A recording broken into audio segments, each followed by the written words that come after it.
भाई और बहनों, मातृशक्ति को नमन। आपका हार्दिक स्वागत है, अभिनंदन है, सत्कार है। सनातन सत्य ये दृष्टि विज्ञान पर आधारित है, यानी आपकी दृष्टि को बदलना है। जैसी दृष्टि वैसी सृष्टि। हम आपको राइट विजन देते हैं, वो राइट विजन रियल पुरुषार्थ होता है, और रियल पुरुषार्थ के द्वारा आपके अंदर जो है शाश्वत सुख की प्राप्ति के बीज पड़ते हैं। और इसके साथ साथ में हम आपको यूनिवर्सल ट्रुथ, सार्वभौम सत्य और जीवन की रियलिटी बताते हैं, क्योंकि ये हमारा कार्यक्रम कुदरती रचना और कुदरत के कानून के साथ जुड़ा हुआ है। तो ये सारा कार्य हम अलग अलग एपिसोड्स के माध्यम से करते हैं। तो आज बहुत सुंदर विषय लेकर के हम आपके सामने प्रस्तुत हो रहे हैं। आज का हमारा विषय है अप्रत्याख्यानी प्रत्याख्यानी मोह। भाई और बहनों, ये हमारा जितना भी प्रारब्ध और उदय चलता है, ये हमारा आयुष्य कर्म का अर्थ होता है कि जन्म लेने से मृत्यु तक का बीच वाला जितना भी जीवन होता है वो आयुष्य कर्म के अधीन होता है। और ये आयुष्य कर्म व्यक्ति पूर्व जन्म के अंदर जो है पहले से डिसाइड करके आता है कि वो कितना जिएगा। उस आयुष्य कर्म के द्वारा हमारे सांसों की संख्या फिक्स होती है। तो वो जब श्वास की संख्या फिक्स हो जाती है तो हम एक भी अतिरिक्त श्वास नहीं ले सकते, क्योंकि ये सब कुदरत के कानून के तहत होता है। कुदरत और कुदरत की रचना करती है, उसमें हमारा कोई बस नहीं चलता है। हम जो है कुदरत के अधीन रहते हैं, कुदरत से स्वतंत्र होते हैं। इसीलिए ये आप मान करके चलो, एक मुख्य बात है, अपने जीवन के अंदर बिठा लो कि ताकि कि आपका जीवन है व्यवस्थित हो जावे, कि ये सारा दुनिया का काम करने वाली व्यवस्थित शक्ति है, कुदरत है। और वो कुदरती रचना और कुदरत के कानून के तहत जो है साइंटिफिक सर्कमस्टेंशियल एविडेंसेस करती है। उसका काम ये है कि संजोग जुटाना और समय आने पर उसका वियोग करना। उसके लिए बहुत से उनके पास में सूत्र है। वो है जो है द्रव्य है, क्षेत्र है, काल है, भाव है, काल है, स्वभाव है, कर्म है, पुरुषार्थ है, और साथ साथ में कुदरत की रचना। इस सारी कुदरत को, सृष्टि को चलाना वो ऑटो मोड से चलती है। और वह कुदरत के 5 मूल जो तत्व है, पृथ्वी, जल, अग्नि, वायु और आकाश, इन 5 भूतों से ही वो समस्त प्राणियों के जो है भरण पोषण की, उनको पैदा करने की, और उनके अंतिम समय तक इन 5 तत्वों से ही सारा कार्य होता है। और तो इसीलिए जो है सारा ये कुदरत से जुड़ा होता, व्यक्ति उसमें स्वतंत्र नहीं है। बात वो स्वतंत्र है, ये बात समझ लीजिए कि मन, वचन, काया तथा उससे जुड़ी हुई हर अवस्था मात्र कुदरती रचना है। कुदरती रचना का मतलब ये, उसमें मेरा कोई पुरुषार्थ नहीं चलेगा, और वह व्यवस्थित है। ये सारी कुदरती रचना व्यवस्थित है। आप पूर्व जन्म के कर्मों के बंध के साथ में लेकर के आए। वो जो कर्म है उसमें मुख्य 8 तरह के होते हैं। 4 तो जो है हमारी आत्मा की घात करते हैं, उनको हम घाती कर्म कहते हैं। वो कहलाते हैं ज्ञानावर्णीय कर्म, दर्शनावर्णीय कर्म, मोहनीय कर्म और आयुष्य कर्म। जो ज्ञानावर्णीय कर्म क्या होता है कि वो एक आँख पर बंधी हुई पट्टी के समान है। वो हमारी आत्मा का जो अनंत ज्ञान है उस पर पट्टी डाल देता है, और व्यक्ति को ज्ञान नहीं होता, याद नहीं रहता, और कोई ज्ञान की बात करे तो उसको नींद आती है, यानी वो अज्ञान से अभिभूत रहता है। ये ज्ञानावर्णीय कर्म की पट्टी का कारण है। और ये ज्ञानावर्णीय कर्म का बंध क्यों होता है कि जो ज्ञानी पुरुष होते हैं, यानी जो है वो जो हमारे भगवान हैं, जो अरिहंत है, सिद्ध है, आचार्य है, उपाध्याय और साधु, ये ज्ञानी पुरुष कहलाते हैं। तो इन ज्ञानी पुरुष की हम अवहेलना करने से, उनका तिरस्कार करने से, उनकी सेवा नहीं करने से और उनके अंदर विषमता रखने से, उनमें घृणा करने से जो है, या कोई भी जो है ज्ञान ले रहा है उस ज्ञान के अंदर बाधा डालने से, किसी की पुस्तकें छीन देना और किसी को स्कॉलरशिप मिल रही है व्यवधान डाल देना, ज्ञान की प्राप्ति में जो व्यवधान डाला जाता है उसे ज्ञानावरणीय कर्म का बंध होता है। और उस व्यवधान को हटा करके उन सब की जो है सेवा करने से अरियंत, सिद्ध, आचार्य, उपाध्याय, साधु और ज़्यादा से ज़्यादा ज्ञान के संबंधी सहयोग करने से ये ज्ञानावरणीय कर्म कटता है। दूसरा दर्शनावरणीय कर्म होता है, वह जो होता है हमारा श्रद्धा से जुड़ा हुआ होता है, यानी हमारे जीवन में भगवान के प्रति श्रद्धा आती है, आत्मा के प्रति श्रद्धा आती है। तो ये सारा श्रद्धा का कार्य दर्शनावरणीय कर्म से। और श्रद्धा वाले कौन होते हैं? जो ज्ञानी होते हैं वही दर्शनीय होते हैं, अरियंत, सिद्ध, आचार्य और दूसरा क्या है कि उपाध्याय और साधु, ज्ञानी पुरुष वगैरह है, ये दर्शनीय होते हैं। तो जिस तरीके से हम ज्ञान में अवरोध करते हैं उसी तरीके से हम दर्शन में अवरोध करते हैं। दर्शन जो है एक पुजारी की तरह होता है। पुजारी क्या करता है कि पट लगा देता है भगवान के सामने और वह जो है कहता है कि अब तो बंद हो गया मंदिर, समय हो गया, और भगवान के दर्शन नहीं होने देता है। उसी तरह से दर्शनावरणीय का पर्दा है, वो हमारे भीतर जो प्रभु शुद्ध आत्मा के दर्शन नहीं होने देता, सेल्फ रियलाइजेशन नहीं होने देता, इंट्रोस्पेक्शन नहीं होने देता और शुद्ध आत्मा की भक्ति में नहीं जाने देता, यानी ज्ञान नहीं होने देता। सद्ज्ञान है वो दर्शनावरणीय कर्म है। और तीसरा जो मोहनीय कर्म जो हम बात कर रहे हैं, मोहनीय कर्म की 28 प्रकृतियां हैं, जिसमें हमने अनंतानुबंधी प्रकृति का काफ़ी में गहराई में जाकर अध्ययन किया। तो आज के इस एपिसोड के अंदर उसी मोहनीय कर्म की हम प्रत्याख्यानी, अप्रत्याख्यानी और प्रत्याख्यानी दोनों अवस्थाओं का जो है हम डिटेल के अंदर वर्णन करेंगे। और चौथा घाती कर्म होता है, वह होता है हमारा जो है वो अंतराय कर्म। अंतराय का मतलब रुकावट। और जो मोहनीय कर्म होता है जिसकी हम चर्चा कर रहे हैं, वह जो एक शराबी की तरह होता है। तो जिस तरीके से कोई भी शराबी शराब पी लेता है तो उसको भान नहीं रहता है, वह तो सड़क पर गिर जाता है, कोई उसके जो है पर्स निकाल लेता है, घड़ी निकाल देता है, वो नाली में भी गिर जाता है और वह इतना शुद्ध बुद्ध भूल जाता है कि उसके ऊपर वाहन भी चल सकते हैं। और जब उसको कोई खड़ा करके घर भेजता है तो घर आकर के वह परिवार के सदस्यों के साथ दुर्व्यवहार करता है।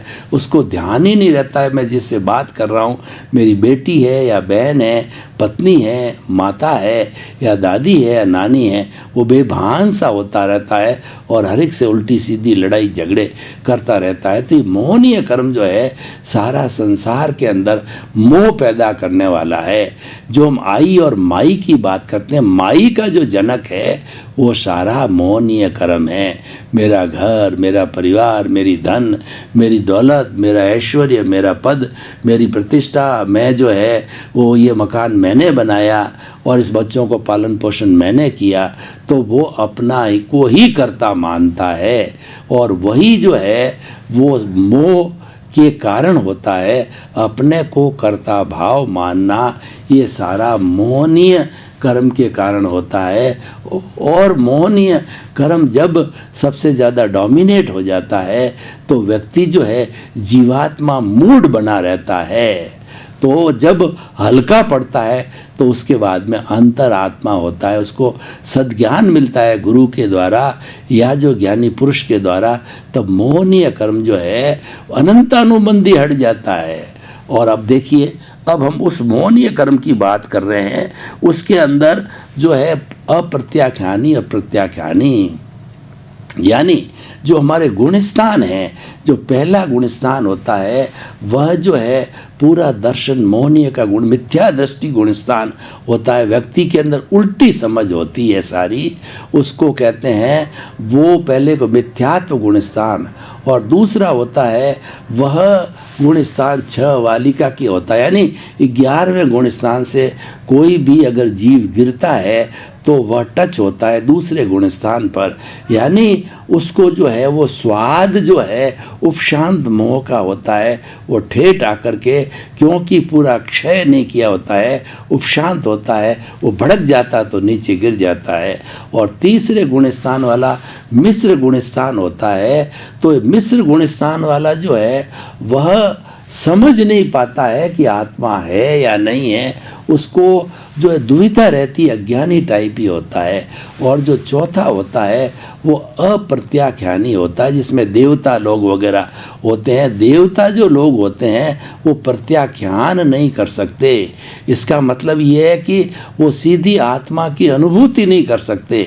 वो जो है भोग विलास तो खूब कर सकते हैं, उनके पास में बहुत बड़ी रिद्धियाँ सिद्धियाँ हैं, उसका बड़ा उपयोग करते हैं और बड़े बड़े वो नाटक देते हैं कि उनकी उम्र है 33 सागरूपम होती है, मिनिमम 10,000 साल की होती, इतनी बड़ी होती है उनके अंदर, लेकिन वो कुल मिला करके वो आत्मदर्शन नहीं कर पाते, वो दृष्टि विज्ञान नहीं ले पाते, क्योंकि उनके जो है वो अप्रत्याख्यानी होता है, वो त्याग पचकान नहीं करते। और 5वां जो गुण स्थान होता है वह होता है प्रत्याख्यानी गुण स्थान, वह जो है राग द्वेष कर सकता है, वो सम्यक दर्शन को प्राप्त कर सकता है। चौथा गुण स्थान वाला नए तरीके से सम्यक दर्शन यानी ज्ञान को प्राप्त नहीं कर सकता। अगर पिछले जन्म में उसने लिया हुआ वो तो उसके साथ ही रहता है, लेकिन कर नहीं सकता। अब मैं जो है अप्रत्याख्यानी और प्रत्याख्यानी मोह की जो है थोड़ी स्थिति बताना चाहता हूँ कि देखिए, रूपक के रूप में जो अप्रत्याख्यानी जो मोहनीय होता है, जो कि त्याग नहीं कर सकता, जो कि जो हमारे वो दृष्टि विज्ञान को प्राप्त नहीं कर सकता, जो कि सम्यक दर्शन को प्राप्त नहीं कर सकता, वह जो है वह एक लकड़ी है। उस लकड़ी के अंदर लकीर खींचने वाली बात होती है, तो लकड़ी के अंदर लकीर खींचना कोई बहुत बड़ा कठिनाई का काम नहीं है। यानी जो सबसे कठिन काम है वो अनंतानुबंधी मोह को क्षय करना। वो मोह क्षय होने के बाद ही हमको सम्यक दर्शन मिलता है, दृष्टि विज्ञान मिलता है और हमारी तरक्की आगे से आगे होती है। और वह प्राप्त होने से हमको 100% प्रतीति हो जाती है और 15% करीब जो है हमें वह जो है उसके साथ साथ में जागृति भी हो जाती है। ये जागृति है, ये हमारा जो है वो रियल पुरुषार्थ है। और जागृति होकर के धीरे धीरे जितनी जागृति बढ़ती जाती है, 2% हमारे पास ज्ञान लेने से अनुभव भी हो जाता है। और अनुभव जब बढ़ते बढ़ते और जागृति बढ़ते बढ़ते वह अनुभव 360 डिग्री तक चला जाता है। जागृति लक्ष्य होता है, जागृति जो है हमारा शुद्ध भाव है, जागृति हमारा जो है वो दृष्टि विज्ञान है, उसके अंदर पुण्य का बंध नहीं होता, क्योंकि ये शुद्ध भाव है, उसमें सीधा कनेक्शन हमारी शुद्ध आत्मा भगवान से होता है। और अगर हम शुभ भावों से रहते हैं तो शुभ भाव तो मन वचन काया की जो शुभ प्रवृत्ति के द्वारा होते हैं, क्योंकि वो मन वचन काया से किया जाता है, इसलिए वो रिलेटिव पुरुषार्थ है, हम उसको बुरा नहीं मानते हैं, वो भी करते हैं लोग। देखिए, हम आपको ये बताना चाहते हैं कि हमको जोधपुर से बॉम्बे जाना है, तो हमारे पास में एक विकल्प तो ट्रेन का विकल्प है जो 24 घंटे लगाएगी, और एक फ़्लाइट का अगर हम विकल्प लेते हैं तो हम घंटे भर के अंदर वहाँ पर पहुँच जाते हैं। तो ये आपको तय करना है कि आपको फ़्लाइट से जाना है या आपको ट्रेन से जाना है। हमारा दृष्टि विज्ञान है ये फ़्लाइट है, इसके अंदर पुण्य का बंध नहीं होता है।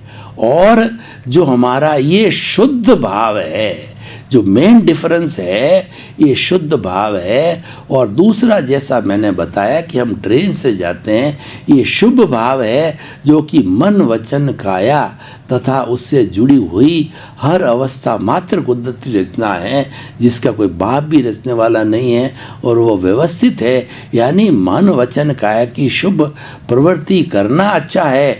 मंदिर जाना, समाई करना, संन्यास देना, तपस्या करना, छोटी करना, बड़ी करना, सारी चीज़ें अच्छी है, ये शुभ भाव है। लेकिन शुभ भावों के अंदर सबसे बड़ी बात होती है कि पुण्य का बंध होता है और उस पुण्य को भोगने के लिए फिर हमें संसार में आना पड़ता है।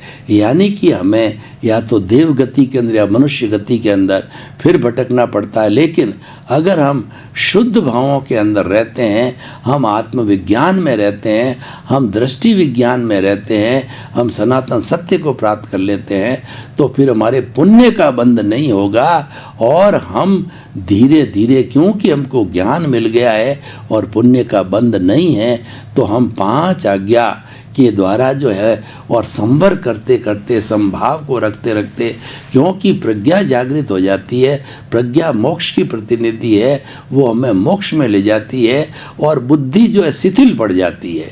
ये जो हमारी बुद्धि है ये नफ़ा नुकसान निकालती है और ये हमको संसार में भटकाती है। ये अच्छा है, ये बुरा है, I like it, I dislike it, और इसको गले लगाओ, इसका तिरस्कार करो, उसको दूर करो। तो ऐसा ये बुद्धि चिंतन कराती है। तो इसमें दृष्टि विज्ञान के अंदर बुद्धि साइलेंट हो जाती है और प्रज्ञा जागृत हो जाती है। और प्रज्ञा जो है हमारी भाव सत्ता है, ये हमेशा जो है भाव सत्ता प्रज्ञा जो है ये ज्ञाता दृष्टा भाव में रहती है। देखिए हमारी जो मूल आत्मा है, जो प्योर अवस्था में है, और उसकी प्रेजेंस से ये सारा काम होता है। और ये जो हम बात कर रहे हैं प्रज्ञा की, ये भी प्रतिष्ठित आत्मा के द्वारा होता है, जिसको अंतःकरण बोला जाता है, जो कि जड़ है, उसके द्वारा ही प्रज्ञा काम करती है। क्योंकि प्रज्ञा के पास के अंदर जो आत्मा क्रिया तो कुछ करती नहीं है, तो काम कराने का साधन जो है वो हमारा ये जो अज्ञा कहिए या हमारा जो ये अंतःकरण कहिए, या जिसके माध्यम से चार्ज होता है, जो पिछले जन्म में चार्ज होके आती है, तो उसको हम चार्ज प्रतिष्ठित आत्मा कहते हैं। इस जन्म में जो डिस्चार्ज होती है वो डिस्चार्ज प्रतिष्ठित आत्मा कहलाती है। तो कुछ भी हो, वो हमारा जो है डिस्चार्ज के रूप के अंदर हमारा प्रारब्ध और उदय जो है चलता रहता है। लेकिन जो है हमारी प्रज्ञा है वो अपना अलग कार्य करती है। वो ये जान जाती है कि ये तो मेरा प्रारब्ध है, उदय है, और ये निश्चित है, नियत है, व्यवस्थित है, तो इसमें तन्मयाकार नहीं होती है। और हमारी प्रज्ञा जो है तन्मयाकार दृष्टि विज्ञान में हो जाती है, ज्ञाता दृष्टा होती है।